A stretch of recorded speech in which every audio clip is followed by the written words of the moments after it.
Chapter 12. Father and Son. Monsieur Noirtier, for it was indeed he who entered, looked after the servant until the door was closed, and then, fearing no doubt that he might be overheard in the antechamber, he opened the door again.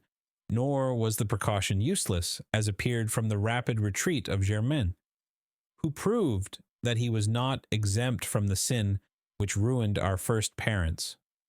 Monsieur Noirtier then took the trouble to close and bolt the antechamber door, then that of the bedchamber, and then extended his hand to Villefort, who had followed all his motions with surprise which he could not conceal. "Well, now, my dear Gérard," said he to the young man, with a very significant look, "do you know, you seem as if you were not very glad to see me?" "My dear father," said Villefort, "I am, on the contrary, delighted, but I so little expected your visit that it has somewhat overcome me." "But, my dear fellow," replied Monsieur Noirtier, seating himself, "I might say the same thing to you when you announced to me your wedding for the 28th of February, and on the 3rd of March you turn up here in Paris." "And if I have come, my dear father," said Gérard, drawing closer to Monsieur Noirtier, "do not complain, for it is for you that I came, and my journey will be your salvation." "Ah, indeed," said Monsieur Noirtier, stretching himself out at his ease in the chair. "Really, pray tell me all about it, for it must be interesting." "Father, you have heard speak of a certain Bonapartist club in the Rue Saint-Jacques?" "Number 53, yes, I am vice president." "Father, your coolness makes me shudder." "Why, my dear boy, when a man has been proscribed by the mountaineers, has escaped from Paris in a hay cart, been hunted over the plains of Bordeaux by Robespierre's bloodhounds, he becomes accustomed to most things. But go on. What about the club in the Rue Saint-Jacques?" "Why, they induced General Quesnel to go there, and General Quesnel, who quitted his own house at 9 o'clock in the evening, was found the next day in the Seine." "And who told you this fine story? The king himself?" "Well then, in return for your story," continued Noirtier, "I will tell you another." "My dear father, I think I already know what you are about to tell me." "Ah, you have heard of the landing of the emperor?" "Not so loud, father, I entreat of you, for your own sake as well as mine." "Yes, I heard this news, and knew it even before you could, for 3 days ago I posted from Marseille to Paris with all possible speed, half desperate at the enforced delay." "3 days ago? You are crazy." "Why, 3 days ago the emperor had not landed." "No matter, I was aware of his intention." "How did you know about it?" "By a letter addressed to you from the island of Elba." "To me?" "To you, and which I discovered in the pocketbook of the messenger. Had that letter fallen into the hands of another, you, my dear father, would probably ere this have been shot." Villefort's father laughed. "Come, come," said he, "will the Restoration adopt imperial methods so promptly? Shot, my dear boy? What an idea! Where is the letter you speak of? I know you too well to suppose you would allow such a thing to pass you." "I burnt it, for fear that even a fragment should remain, for that letter must have led to your condemnation." "And the destruction of your future prospects," replied Noirtier. "Yes, I can easily comprehend that, but I have nothing to fear while I have you to protect me." "I do better than that, sir. I save you." "You do? Why, really the thing becomes more and more dramatic. Explain yourself." "I must refer again to the club in the Rue Saint-Jacques. It appears that this club is rather a bore to the police. Why didn't they search more vigilantly? They would have found—" "They have not found, but they are on the track." "Yes, that the usual phrase? I am quite familiar with it. When the police is at fault, it declares that it is on the track, and the government patiently awaits the day when it comes to say, with a sneaking air, that the track is lost." "Yes, but they have found a corpse. The general has been killed, and in all countries they call that a murder. A murder, do you call it? Why? There's nothing to prove that the general was murdered. People are found every day in the Seine, having thrown themselves in, or having been drowned from not knowing how to swim. Father, you know very well that the general was not a man to drown himself in despair, and people do not bathe in the Seine in the month of January. No, no, do not be deceived. This was murder in every sense of the word. And who thus designated it? The king himself? The king. I thought he was philosopher enough to allow that there was no murder in politics. In politics, my dear fellow, you know as well as I do, there are no men, but ideas, no feelings, but interests. In politics, we do not kill a man. We only remove an obstacle, that is all. Would you like to know how matters have progressed? Well, I will tell you. It was thought reliance might be placed in General Quesnel. He was recommended to us from the island of Elba. One of us went to him and invited him to the Rue Saint-Jacques, where he would find some friends. He came there, and the plan was unfolded to him for leaving Elba, the projected landing, etc. When he had heard and comprehended all to the fullest extent, he replied that he was a royalist. Then all looked at each other. He was made to take an oath, and did so, but with such an ill grace that it was really tempting Providence to swear thus. And yet, in spite of that, the general was allowed to depart free, perfectly free. Yet he did not return home. What could that mean? Why, my dear fellow, that on leaving us, he lost his way, that's all. A murder? Really, Villefort, you surprise me. You, a deputy procureur, to found an accusation on such bad premises. Did I ever say to you, when you were fulfilling your character as a royalist, and cut off the head of one of my party, "My son, you have committed a murder"? No, I said. Very well, sir, you have gained the victory. Tomorrow, perchance, it will be our turn. But, father, take care. When our turn comes, our revenge will be sweeping. I do not understand you. You rely on the usurper's return? We do. You are mistaken. He will not advance 2 leagues into the interior of France without being followed, tracked, and caught like a wild beast. My dear fellow, the emperor is at this moment on the way to Grenoble.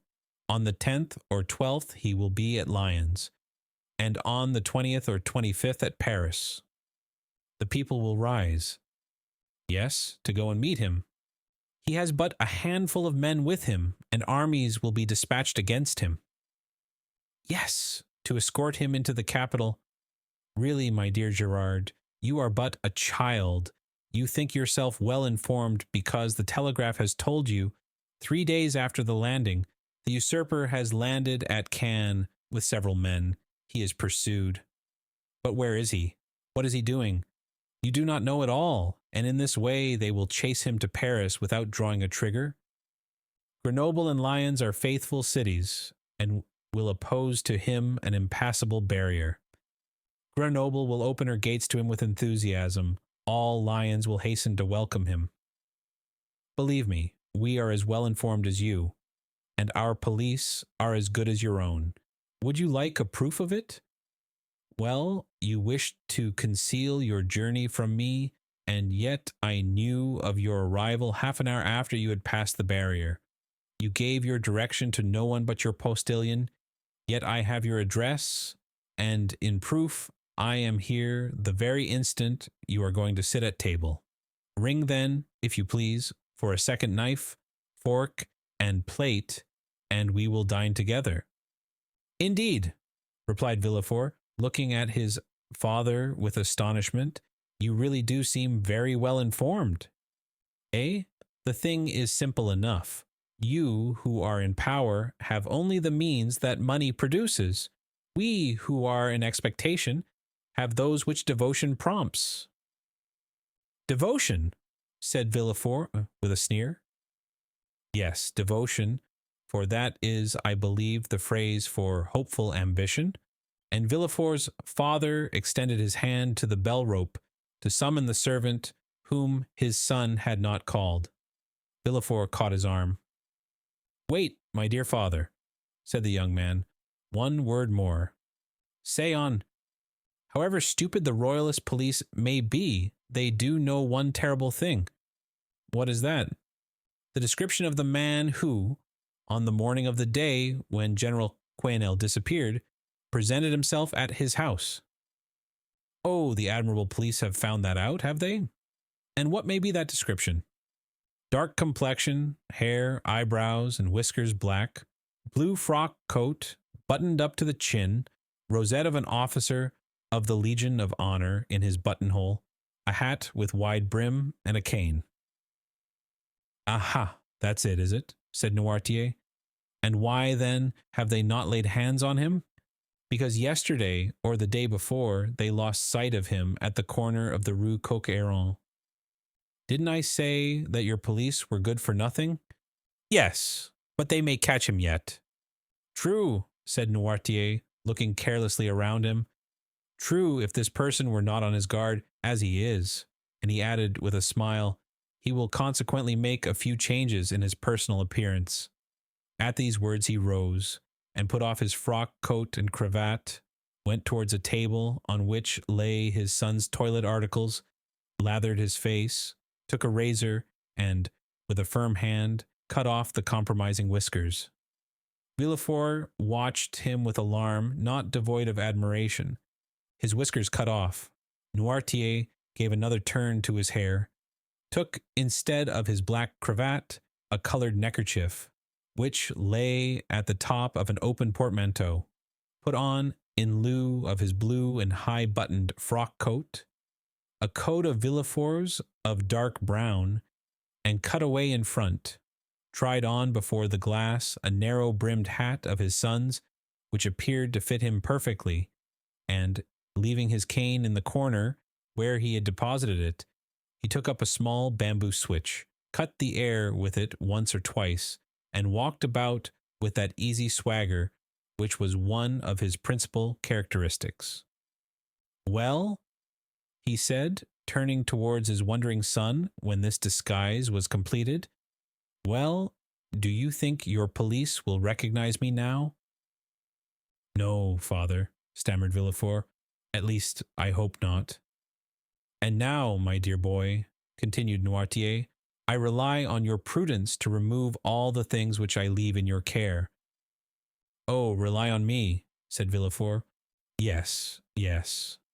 And now I believe you are right, and that you have really saved my life. Be assured I will return the favor hereafter." Villefort shook his head. "You are not convinced yet." "I hope at least that you may be mistaken." "Shall you see the king again?" "Perhaps." "Would you pass in his eyes for a prophet?" "Prophets of evil are not in favor at the court, father." "True, but some day they do them justice.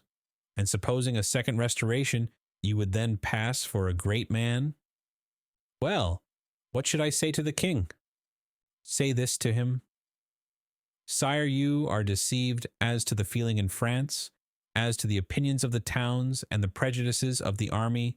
He whom in Paris you call the Corsican ogre, who at Nevers is styled the usurper, is already saluted as Bonaparte at Lyons and Emperor at Grenoble. You think he is tracked, pursued, captured. He is advancing as rapidly as his own eagles. The soldiers you believe to be dying with hunger, worn out with fatigue, ready to desert, gather like atoms of snow about the rolling ball as it hastens onward. Sire, go, leave France to its real master, to him who acquired it, not by purchase, but by right of conquest. Go, sire, not that you incur any risk, for your adversary is powerful enough to show you mercy, but because it would be humiliating for a grandson of St. Louis to owe his life to the man of Arcola, Marengo, Austerlitz. Tell him this, Gerard, or rather tell him nothing. Keep your journey a secret. Do not boast of what you have come to Paris to do or have done. Return with all speed, Enter Marseille at night and your house by the back door, and there remain quiet, submissive, secret, and, above all, inoffensive. For this time, I swear to you, we shall act like powerful men who know their enemies. Go, my son, go, my dear Gerard, and by your obedience to my paternal orders, or, if you prefer it, friendly counsels, we will keep you in your place. This will be, added Noirtier with a smile, one means by which you may a second time save me if the political balance should some day take another turn and cast you aloft while hurling me down. Adieu, my dear Gerard, and at your next journey alight at my door. Noirtier left the room when he had finished, with the same calmness that had characterized him during the whole of this remarkable and trying conversation. Villefort, pale and agitated, ran to the window, put aside the curtain, and saw him pass, cool and collected, by 2 or 3 ill-looking men at the corner of the street, who were there, perhaps, to arrest a man with black whiskers and a blue frock coat and hat with broad brim. Villefort stood watching, breathless, until his father had disappeared at the Rue Bussy. Then he turned to the various articles he had left behind him, put the black cravat and blue frock coat at the bottom of the portmanteau, threw the hat into a dark closet, broke the cane into small bits and flung it in the fire, put on his traveling cap, and calling his valet, checked with a look the 1,000 questions he was ready to ask, paid his bill, sprang into his carriage, which was ready, learned at Lyons that Bonaparte had entered Grenoble, and in the midst of the tumult which prevailed along the road, at length reached Marseille, a prey to all the hopes and fears which enter into the heart of man with ambition and its first successes.